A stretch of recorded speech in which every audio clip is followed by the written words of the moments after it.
Okay, well, thank you for having me to do the testimonial today. I feel privileged and honored to give my rendition of just how I came here to the church, what are my hopes for the near future and the distant future, and how it relates to my beliefs in the religious community.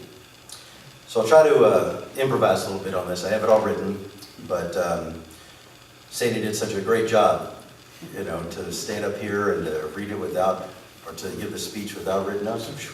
But as I look at what I wrote, I realized that a lot of my life has just been pretty straight. The path has been pretty straightforward. It's been fairly standard. Nothing really stands out as an aha moment.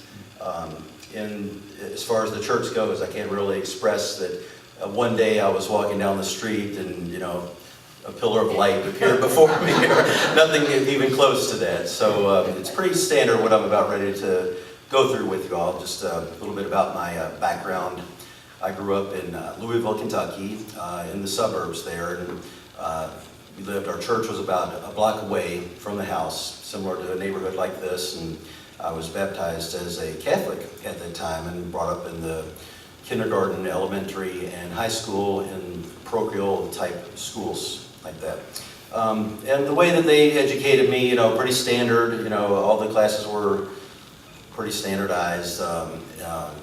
Nothing inappropriate happened. You hear some stories of people that say, this priest acted inappropriately or whatnot, but nothing like that ever happened even through high school.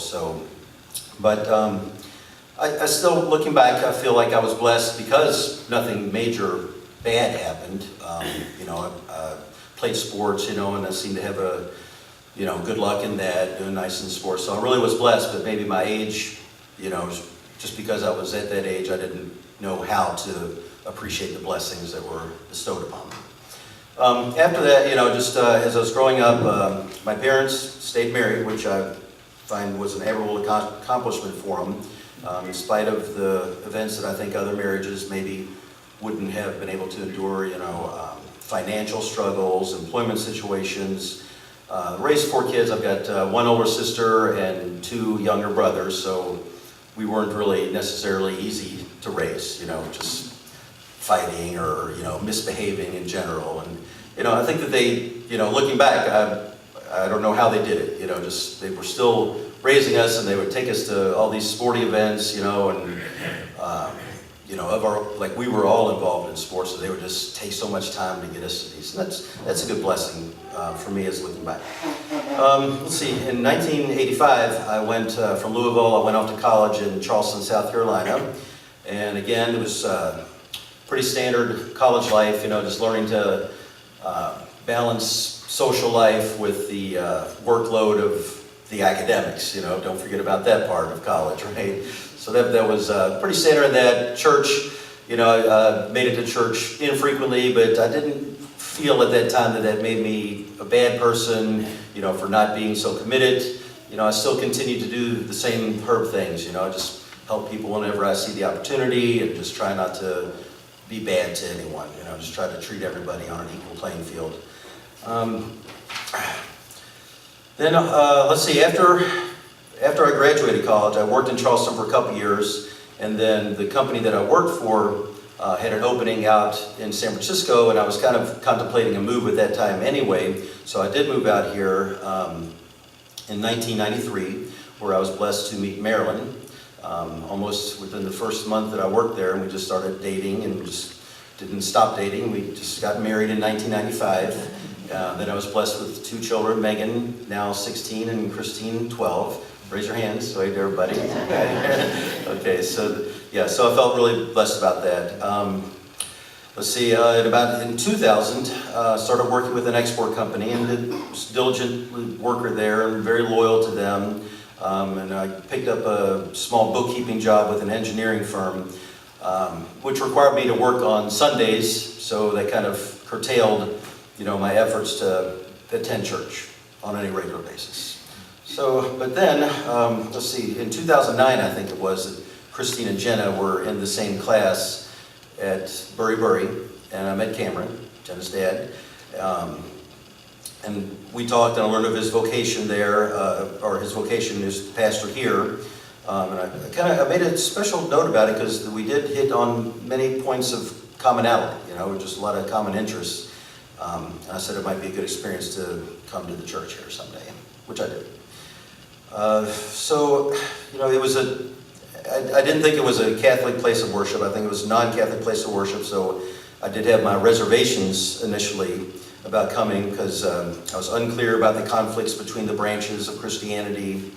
Not to mention, I thought, would God consider me coming here disrespectful since I was already a Catholic and now, I'm switching, or I'm still, I'm more clear on it now, but there's still that, gray area or whatever. But I think that God is, as I've learned, pretty forgiving guy, person, entity.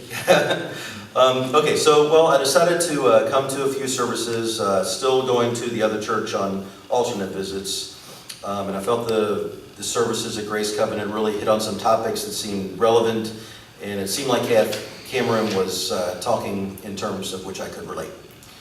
Seemed like there would be no harm done in continuing to attend here. So about that time, the bookkeeping job came to an end, and my export employer was struggling due to a situation that multinational corporation bought out our best customer and basically told us we won't be needing your services anymore. So that kind of freed up my Sundays. The bookkeeping job ended, the export job ended, Sundays are open. Well, at that point, I said, well, now I can play tennis on Saturdays and Sundays. I said, okay, no. I'm gonna try to commit a little bit to going to church. I said to myself, I thought it would be great if visiting the church would help me become a better person, and in doing so, be able to spend more quality time with Marilyn, and we could spend more time raising our kids in a little bit more comfortable, fruitful environment. So I became committed, at the very minimum, spending Sunday mornings here.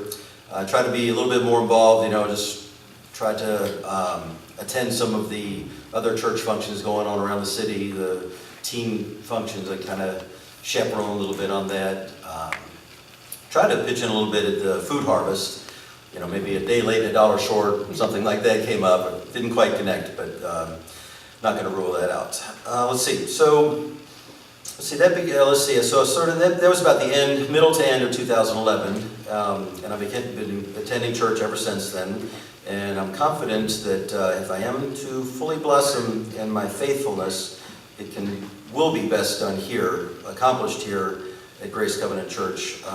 Look at the tools that we have, Pastor and other veterans here educate us in the teachings of the Bible and give us helpful suggestions on how to apply those in our daily lives. I appreciate that every Sunday. Marcelo and his group of musicians always are invigorating, and they set the tone for the service. And the leadership team and the after-service fellowship team, they help behind the scenes, help keep the extracurricular activities in good running condition. That includes the youth ministry. So them, and it seems like about everyone else in the church here, have their place in making it a special place to visit for spiritual fulfillment and support, if needed, in the challenges and the struggles that we encounter in our daily lives. And I only ask God to give me the courage to have faith in Him of that in which He asked. And for that, thank you very much for your time today.